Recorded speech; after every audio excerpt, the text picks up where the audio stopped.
Sí, hay 5 segundos de diferencia. Buenos días a todas y a todos.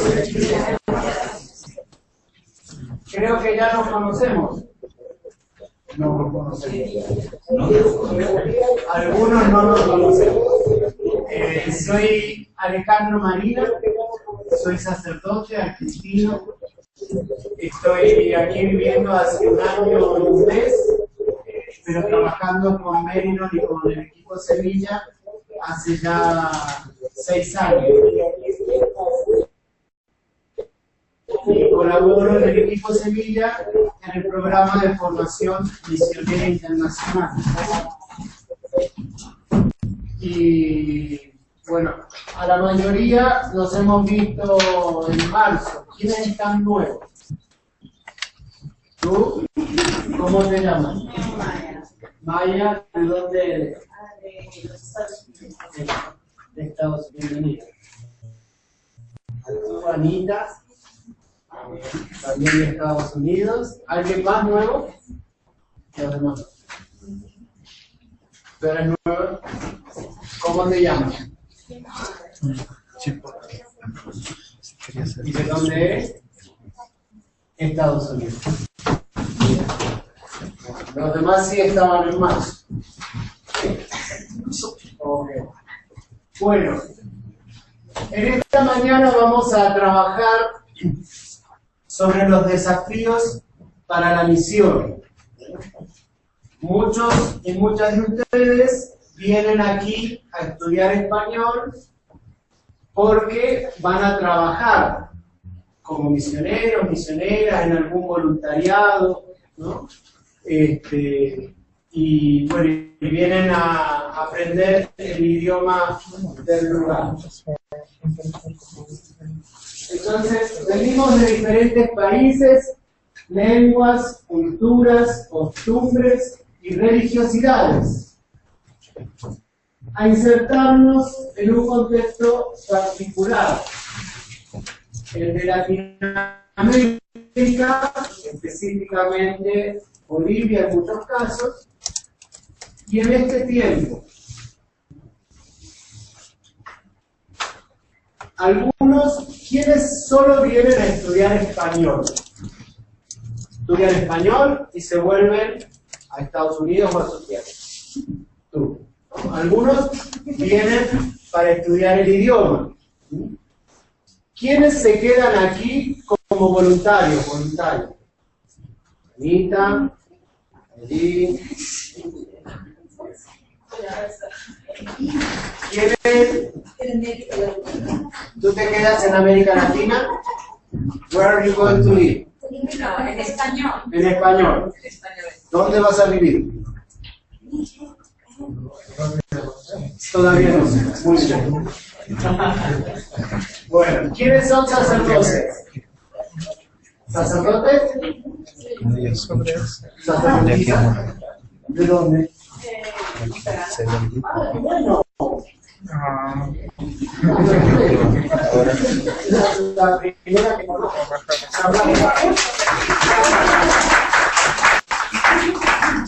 Muy bien. ¿Algún sacerdote varón? Ahora podemos decir sacerdote. Sí. Que miran de allá. Un regalo.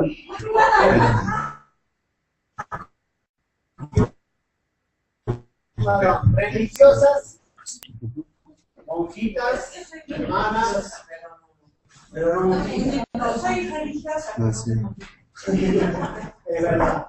Bien, aquí cada. Es justamente lo que hace Entonces, camarones. venimos a insertarnos en esta realidad latinoamericana. Solo que no tiene más. Nos queremos preguntar, ¿cuáles son los desafíos para la misión en este tiempo? Y vamos a hacer un recorrido. En el Concilio Vaticano II, la Iglesia define que es misionera por naturaleza, porque brota de la misión de Dios. Y en base a eso nos recordaba que toda la Iglesia es misionera. Hasta hace unos años, hace unas décadas, se creía que ¿quiénes eran misioneros? ¿Quiénes podían ser misioneros? Sacerdotes, ¿no? Religiosas, después, ¿no?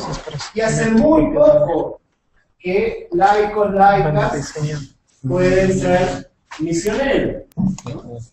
En la Iglesia Católica. En la Iglesia Anglicana tampoco hace tanto que existen el ministerio de las mujeres, ¿no? ¿Hace cuánto que en la Iglesia Anglicana hay sacerdotes mujeres?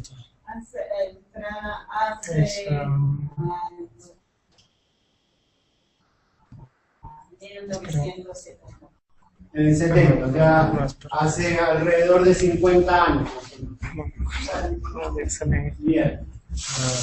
Esto quiere decir que toda la iglesia, todos y todas en la iglesia, seamos misioneros, quiere decir que el seguimiento de Jesús no se puede vivir en el interior de los templos, ni de las estructuras eclesiásticas solamente, sino afuera, en medio de las realidades temporales, como afirmará otro documento del concilio, la Gaudium et Spes. Ser iglesia misionera es afuera.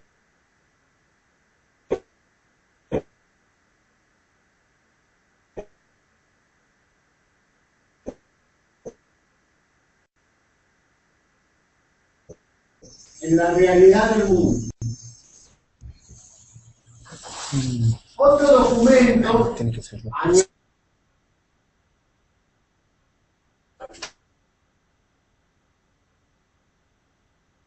solo enseñar la palabra, no es solo rezar, no es solo ir a la iglesia o al culto, sino trabajar, luchar por la dignidad y la justicia de todas las personas y el respeto a la creación.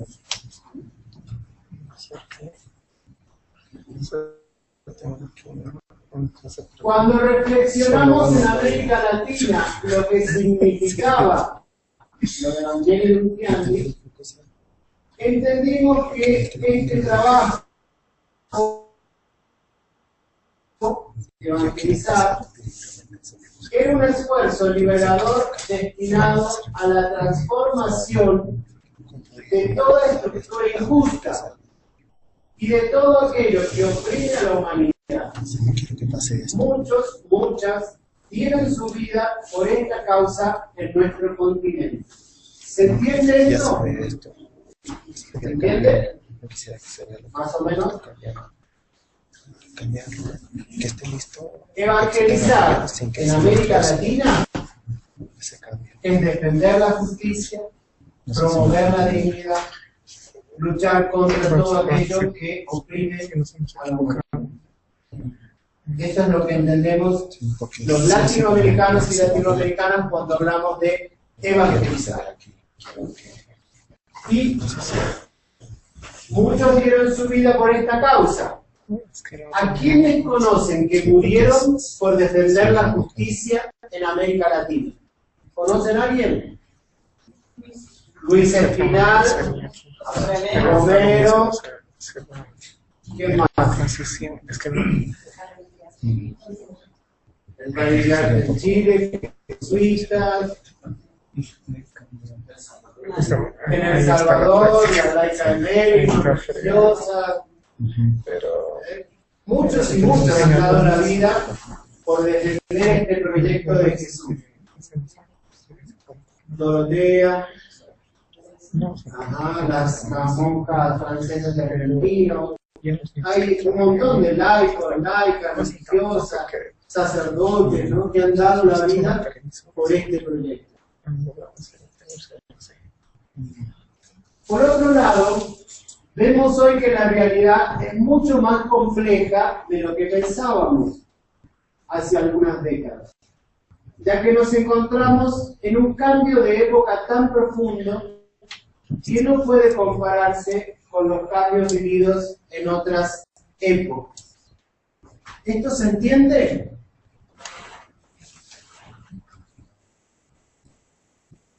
¿Sí? ¿No? ¿Más o menos? ¿Se entiende? Por cambio de época.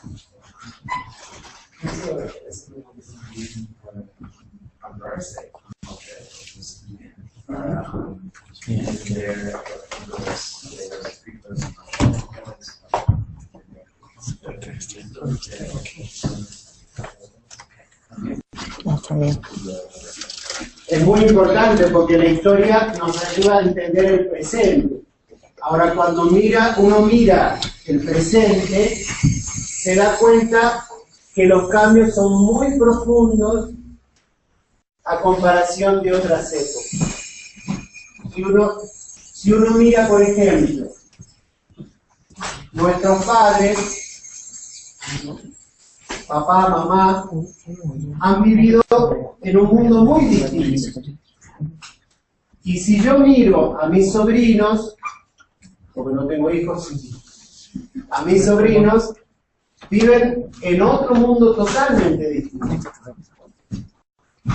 Lo que dicen los documentos de todas las iglesias es que los cambios de este tiempo son muy profundos. Y debemos responder a ese tiempo, a esos cambios. Entonces, ¿cuáles son esos desafíos que se nos presentan?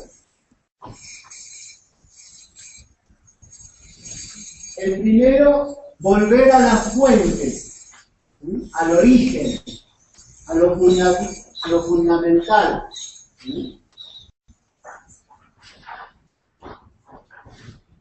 Este último mes, nuestro nuevo Papa, su nombre elegido, Francisco, sus gestos, hemos escuchado muchas reacciones diferentes. Pero el denominador común entre quienes están a favor y quienes están en contra es el siguiente. La Iglesia necesita hacer cambios profundos. Debe volver al proyecto de Jesús. ¿Están de acuerdo en esto? ¿La Iglesia necesita cambiar en muchas cosas? Sí, ¿no? Y volver al proyecto de Jesús.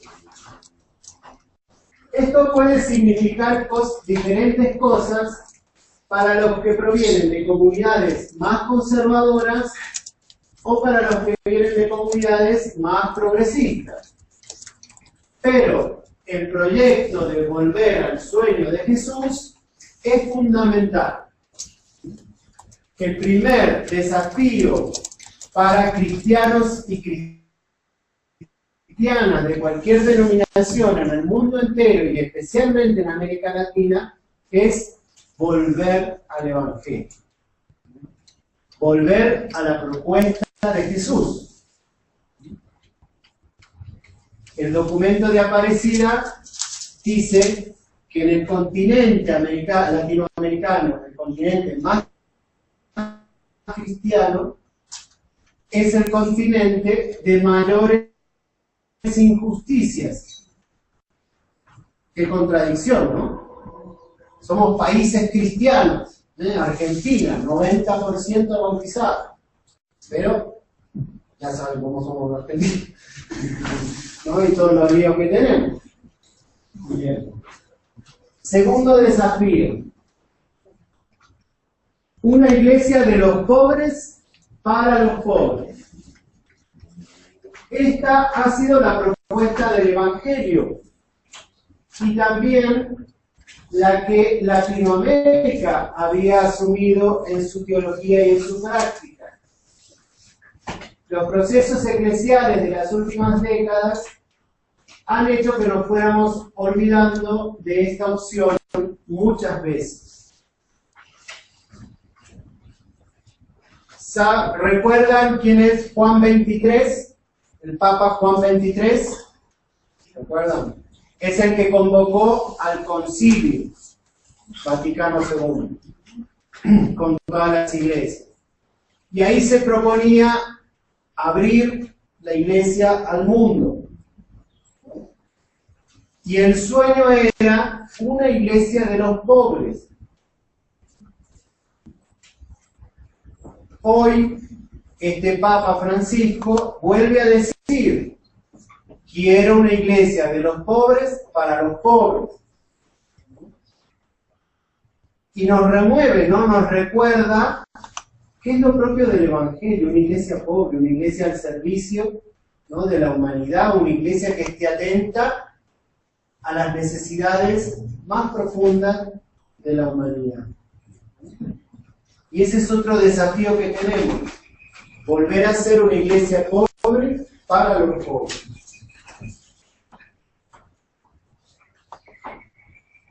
Ser cuidadores, cuidadoras unos de otros y de la tierra. Estamos en un tiempo crucial. La tierra y muchos hermanos y hermanas claman al cielo por la destrucción, la violencia, la discriminación, la exclusión que hemos provocado. ¿Se entiende? Entonces el desafío es cuidarnos unos a otros, cuidar la tierra, cuidar la vida y de toda vida. El cuidado es la actitud misionera, ¿no?, principal. Ser hombres y mujeres que cuidan la vida propia y de los demás.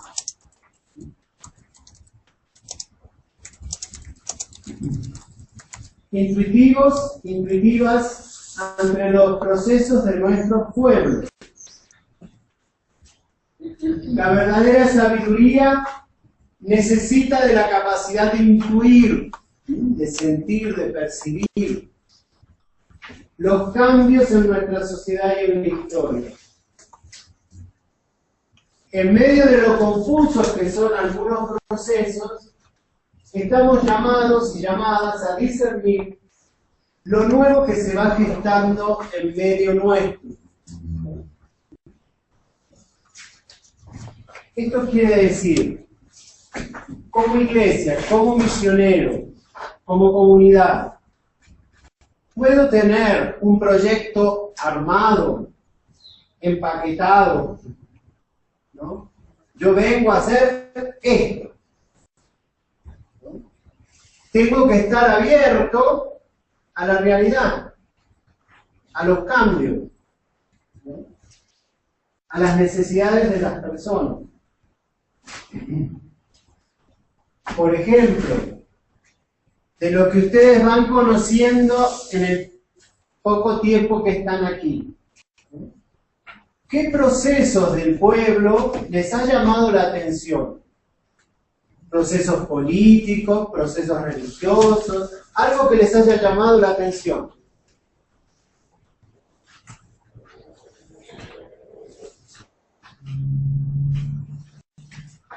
¿Se entiende la pregunta?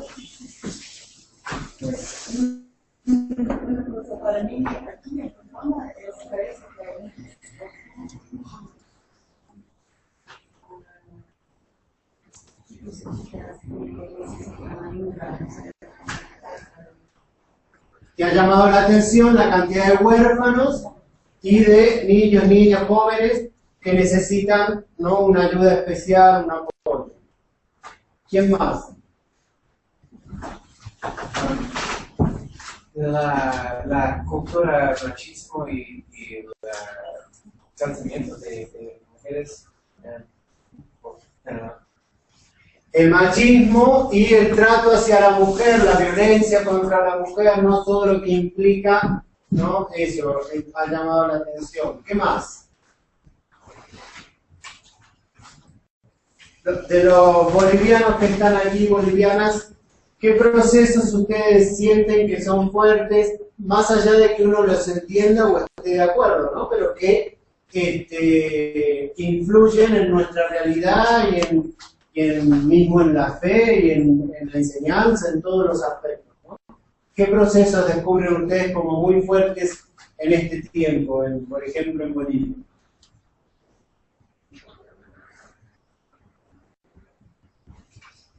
Igual la violencia contra la mujer. La violencia contra la mujer que ha aumentado. ¿Qué más? El proceso político, El toda proceso. la relación con la coca. Ajá, el proceso político, la relación con la coca, con todo lo cultural ancestral, ¿no? Que es tan fuerte en este tiempo, ¿no? Si miramos, por ejemplo, los gobiernos latinoamericanos, en este momento, todos son procesos muy particulares. En Bolivia, un gobierno indígena, podríamos decir. En Argentina,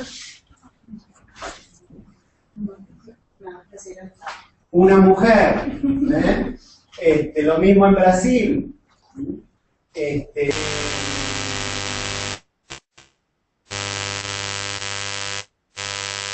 liderazgo muy confuso, ¿no? La muerte del líder, ahora una situación que no sabemos qué va a pasar. Son todos gobiernos con procesos particulares. Uno tiene que decir eso que no está diciendo. Está pasando. Porque al mismo tiempo que los procesos son confusos, hay nuevos protagonistas en la historia. Los indígenas hoy son protagonistas, tienen voz. Las mujeres gobiernan, tienen voz, poder.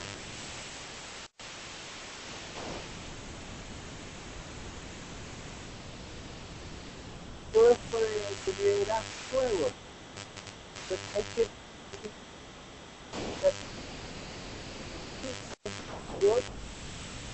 cambio medio de esto.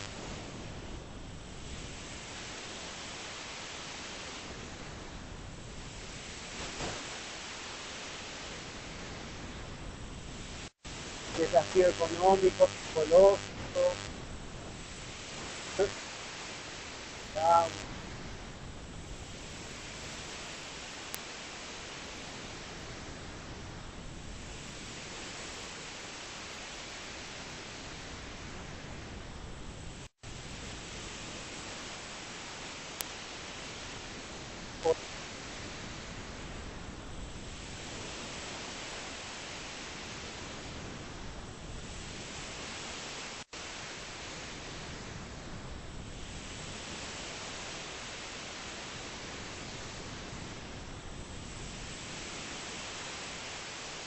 exacto, porque los desafíos de la misión, ¿de dónde salen?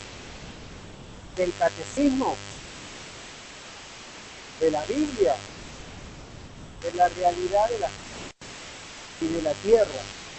Ahí es donde está el desafío y donde Jesús nos dice, mire, ahí quiero que esté. Por eso debemos ser contemplativos y observadores sabios. No hay situación ni tiempo de la historia en la que Dios no esté presente y actuando, y ayudándonos a ser cada vez más humanos. Estamos llamadas a ser contemplativos de su presencia y acción. ¿Hay alguna situación humana, algún lugar de la tierra, algún momento de la historia donde Dios no esté? Hasta en las situaciones que menos nos pensamos. Porque uno dice, Dios está presente y actuando. Los pesqueros, los niños que están bajo la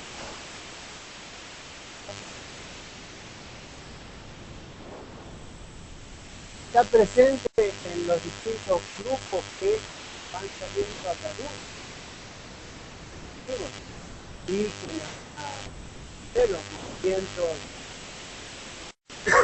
sociales, los movimientos gay, lesbianas, en todo ámbito humano, en todo espacio de la tierra, está Juan. Y el misionero, la misionera, el cristiano, la cristiana, tiene que saberlo ver. Ojos, pero más que los ojos, con el corazón. Gracias.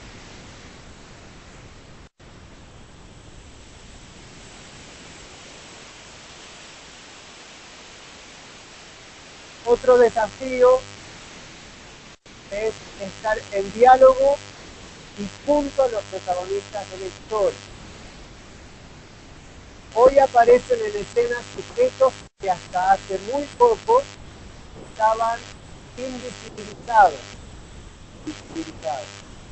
Nuestro desafío es colaborar a la visión e inclusión de los nuevos protagonistas de la historia.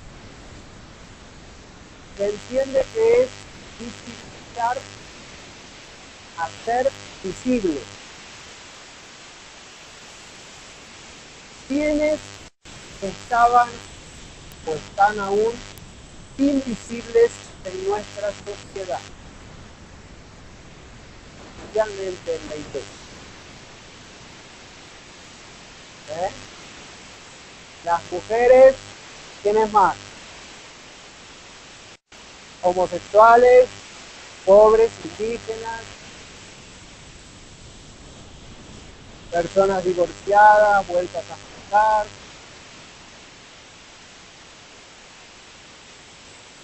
muchas. Y generalmente, cuando empezamos a reconocernos a esos grupos, decimos como iglesia, tenemos que trabajar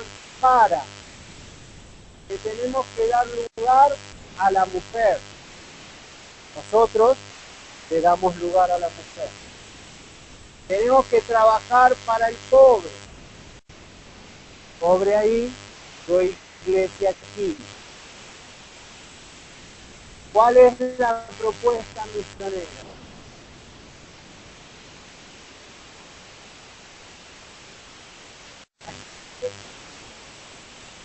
Con la mujer,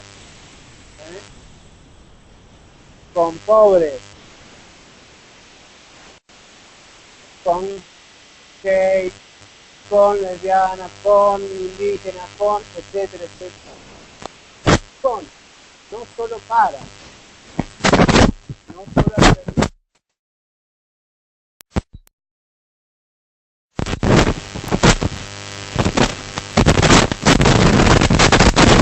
Vamos a repasar rápido. El diálogo junto a protagonistas de la historia. Contemplativos y observadores sabios. Intuitivos ante el proceso de nuestros pueblos. Cuidadoras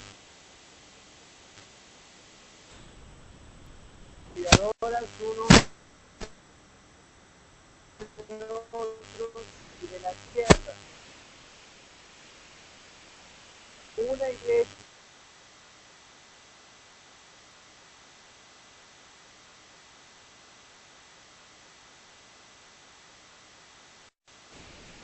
algún desafío más.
primer lugar, la frase Iglesia de los pobres para los pobres, la frase que ha dicho el nuevo Papa, sí, retomando lo que les contaba de Juan 23.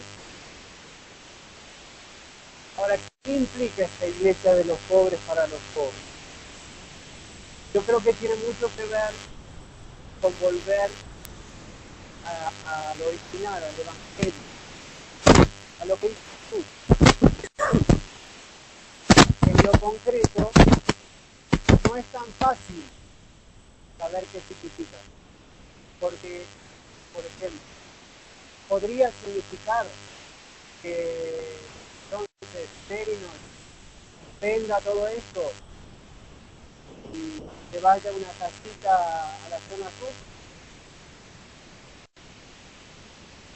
Claro.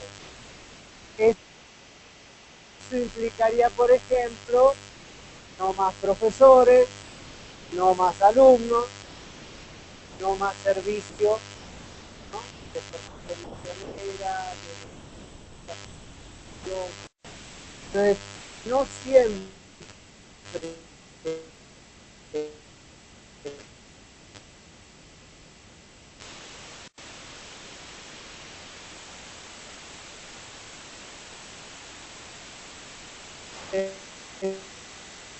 la Iglesia de los pobres significa desprenderse todo.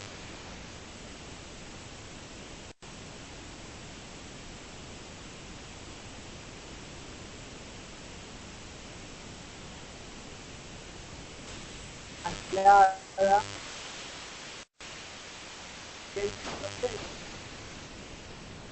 ¿por qué decía esto el Papa el otro día? Porque el Jueves Santo en la Iglesia Católica se dedica tanto a los sacerdotes, interpretando muy equivocadamente el día del Jueves Santo.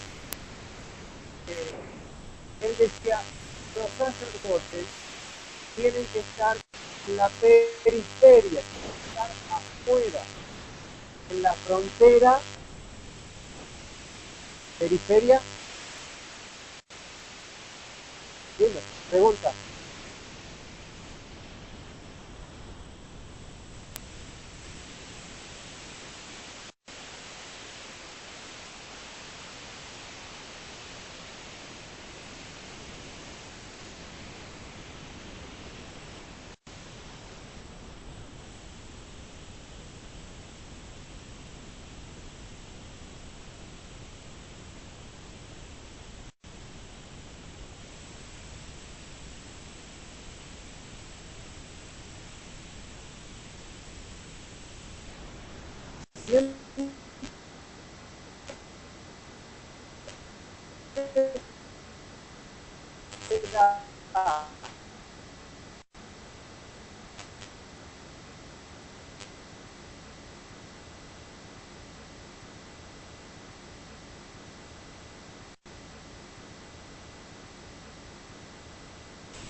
No hay que tomar sociológicamente,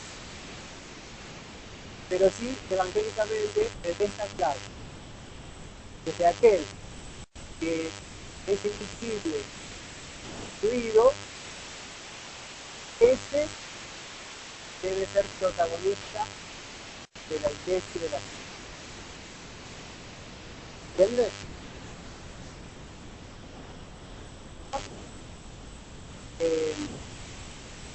Uno dice, la mujer, los pobres, los tristes, los sexuales, etc., son los libres, incluidos en la sociedad y en la iglesia. ¿Sí? Cuando pobres, mujeres, hijos, etc., puedan decidir, tomar decisiones, poder debatir de igual y cual, ahí vamos a lograr Mientras yo, como sacerdote, le digo, bueno, tú pobre, hasta acá. Tu mujer, podés leer la lectura. Tú indígena, la última fila. Ahí no va, ¿va?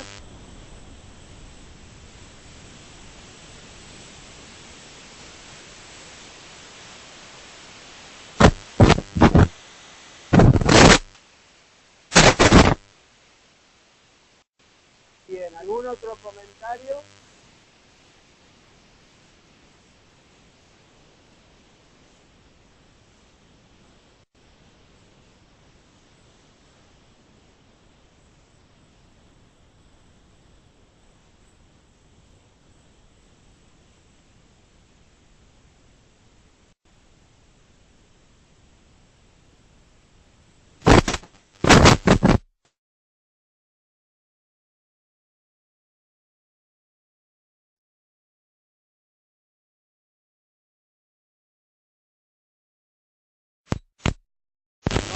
Lo primero es darse tiempo de observar, ¿no?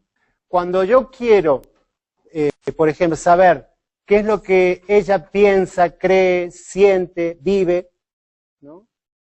No puedo escucharla a ella solamente. Primero tengo que encontrarme con ella, tengo que hablar con ella, escucharla, ¿no? Verla, ¿no? Cómo actúa, ¿no? Intentar ponerme en su lugar y sentir lo que siente, ¿no? Quizás en algo me ayude lo que ella puede decir, pero tendrá también su mirada, ¿no? Que puede ser parcial. Puede ser que ella no la soporta a ella, no la quiere. Entonces siempre me habla mal, ¿no? Si yo me quedo solo con lo que ella dice, digo, esta es brava, ¿no? Ahora, si hablo con Carlita, que es muy amiga de ella, siempre me habla bien, que es maravillosa, que es buenísima. Digo, no, esta es re buena. Es muy buena. Ahora, si la escucho a ella, yo saco mis propias conclusiones, ¿no? Y las otras voces ayudan. Pero mi observación, ¿no? Es en la realidad, ¿no? Hay que darse tiempo para escuchar, para compartir con el otro, ¿no? Y una de las cosas principales de este tiempo, ¿no? Es aprender que nadie tiene toda la verdad, ¿no? Lo que dice el Papa, ¿es verdad?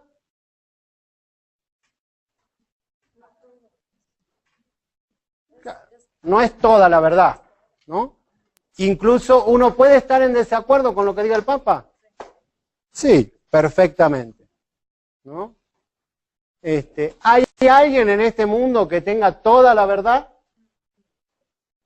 No. Solo Dios. Pero el tema es que a Dios cada uno lo escucha desde su verdad. Entonces le hacemos decir a Dios muchas cosas, ¿no? Ya al interpretar los documentos de las iglesias, ¿no? Entonces, porque interpretamos desde nuestro modo de pensar y de ver la vida, ¿no? Entonces, lo más importante es el encuentro, ¿no? Yo no puedo hablar de una realidad solo por lo que me han dicho o por lo que he leído. Tengo que salir al encuentro para poder hablar de esta realidad. ¿Se entiende? Más o menos. ¿Sí? Bien. ¿Alguna otra pregunta, comentario?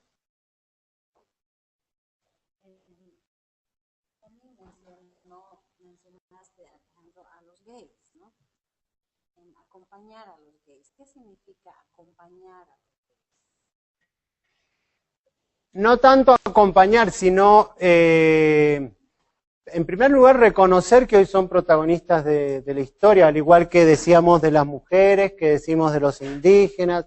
Son grupos humanos, situaciones humanas, que hoy ya nadie puede hacer invisible, ¿no? Están en medio de la sociedad, hay movimientos, hay marchas, hay teología desde los homosexuales, como hay la teología desde la mujer, desde los indígenas, desde la teología negra, o sea, hay aportes científicos, educativos, o sea, están insertos en la sociedad.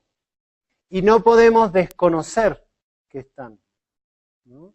Entonces, dentro de una sociedad muy machista como es la latinoamericana, que incluso por ser machista ha producido mayor cantidad de homosexualidad en la sociedad, ¿no? No podemos dejar de reconocerlo. Y no podemos dejar tampoco de valorar su identidad, porque no es que le damos permiso de existir en la sociedad, ¿no? Sino que son personas con su propia identidad, ¿no? Y debemos valorar, reconocer, integrar, ¿no? Y aceptar. La Iglesia es la primera homofóbica, la más grande homofóbica de la sociedad, es la que más le cuesta entender que hay personas con una sexualidad distinta, que no han elegido. No es una opción como quien dice, ay, me voy a teñir de amarillo, o me voy a poner una camisa roja. No es algo que se elige, es una identidad, ¿no? Y debemos reconocerla y valorarla, ¿no? Entonces, acompañar significa eso. ¿Por qué la iglesia? ¿Cómo lo consideran? Y el tema es que, como decíamos en marzo, nosotros heredamos una cultura que ha sido dominante en toda la sociedad, ¿no? Porque no es solo la iglesia, o sea, yo no sé si ustedes vieron un libro que ha salido hace unos meses, que escribió, no me acuerdo el autor ahora, pero que se llama Ser gay en Bolivia en tiempos de Evo, ¿no? Porque ha habido muchos mensajes homofóbicos de parte de tanto del gobierno como de distintos, no sé si se acuerdan cuando Evo dijo que comer pollo era malo porque provocaba homosexualidad por las hormonas, digamos, bueno. Entonces, y la sociedad misma es muy, acá en Bolivia, por ejemplo, hay otros países que han avanzado más, digo, en Argentina hoy es de lo más normal, ver gays por la calle, sitios gays, no hay ningún tipo de problema, la ley lo ampara, hay casamiento igualitario, ¿no? No hay ningún problema. Pero la iglesia es heredera de la cultura patriarcal, donde hay un solo modelo para muchas cosas.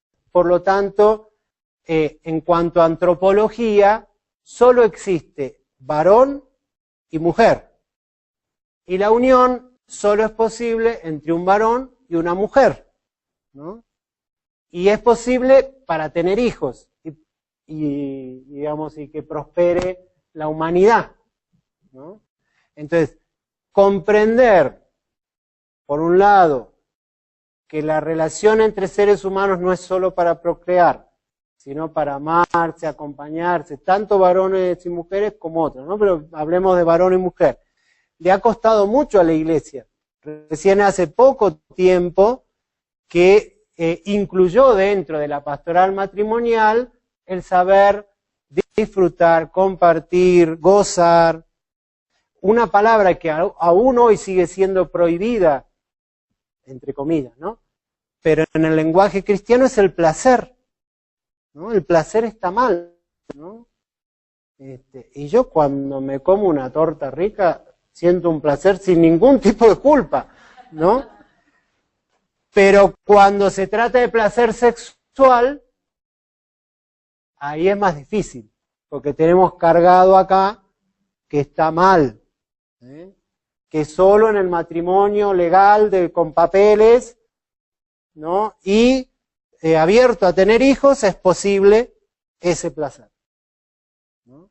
Bueno, mucho más costó, le está costando a la iglesia entender, a las iglesias, algunas están más avanzadas, por ejemplo, en la anglicana, en muchas ramas de la anglicana, hay varias iglesias inclusivas, ¿no? Donde participan tanto varones, mujeres, incluso en el ministerio, ¿no?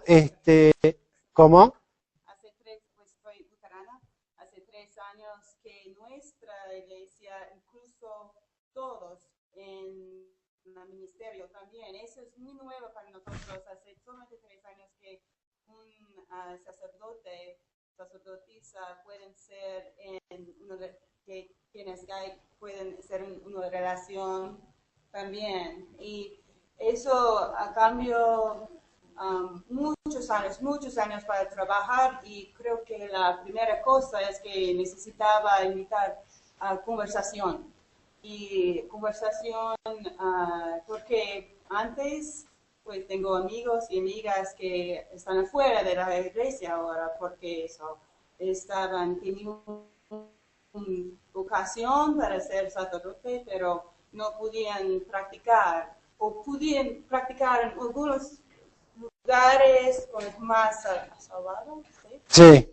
Pero otros lugares, una persona dice, es que no pueden practicar. Claro. Entonces, ese obispo se dice sí, ese otro obispo dice no, entonces es muy peligroso para esas personas. Claro. Pero paso a paso, la primera conversación es de cosas que no pueden hablar, de sexo, claro, de relaciones de la mujer y el hombre, y también primero necesitamos tener la habilidad para conversar hacia esas cosas. claro. Y pues la conversación es más grande, poco a poco, hace 20 años que estoy observando eso. Poco a poco cambio, y no puedo creerlo. Claro. Es sorpresa para mí. Pero es una cosa. Necesitamos hacer una comunidad donde puedan conversar abierto. Eso es lo principal. O sea, a la iglesia siempre le ha costado el diálogo de igual a igual con muchos grupos. Le pasa lo mismo con los indígenas, volvemos a nombrar, ¿no? Las mujeres, los más pobres, o sea, porque en el fondo, si yo solo lo que tengo para el otro grupo, sea el grupo que sea humano, ¿no? Es un mandato, tú puedes ser parte de la iglesia si cumples con esto, ¿no? Pero hay grupos humanos que no pueden cumplir con muchas cosas. Un ejemplo típico es el matrimonio, la persona que se ha divorciado y vuelto a casar, ¿no? No va a volver con su primer marido o mujer, porque no sirve. Ahora, que la iglesia no se siente a dialogar, ¿cómo hace para reconocer la validez evangélica de esa unión, ¿no? Bueno, lo que más le cuesta es eso, es el diálogo con los diferentes grupos humanos. Siempre cree que tiene que darle el mandato, ¿no? O sea, la sentencia de por qué sí o por qué no puede participar en la iglesia. Y eso es lo que tiene que cambiar, ¿no? Con cualquier grupo humano. Usamos el grupo de gay y lesbiana porque vamos a decir, es como el más problemático en este tiempo. Si uno lee las noticias de las cabezas de iglesia, están todas saltando porque en todos los países, por ejemplo, están con el tema del matrimonio igualitario. Entonces están todas las iglesias dando argumentaciones de por qué no se tiene que permitir, ¿no? Entonces es el tema como más controvertido que tiene las iglesias en este momento, ¿no? Pero hay muchos otros temas y grupos humanos. O sea, la iglesia, por ejemplo, en Chile, con todo el movimiento estudiantil, no ha sabido qué hacer, no ha sabido reconocer que era una lucha legítima lo que estaba sucediendo y que era algo que surgía desde los jóvenes. Entonces, más difícil de comprender porque no había ningún adulto acompañando eso, ¿no? Entonces, es como que el mundo es tan distinto que a la institución, ¿no?, le cuesta entender muchas cosas, ¿no? Bien. Bueno, ya es la hora, vamos a terminar. Les agradecemos la atención, y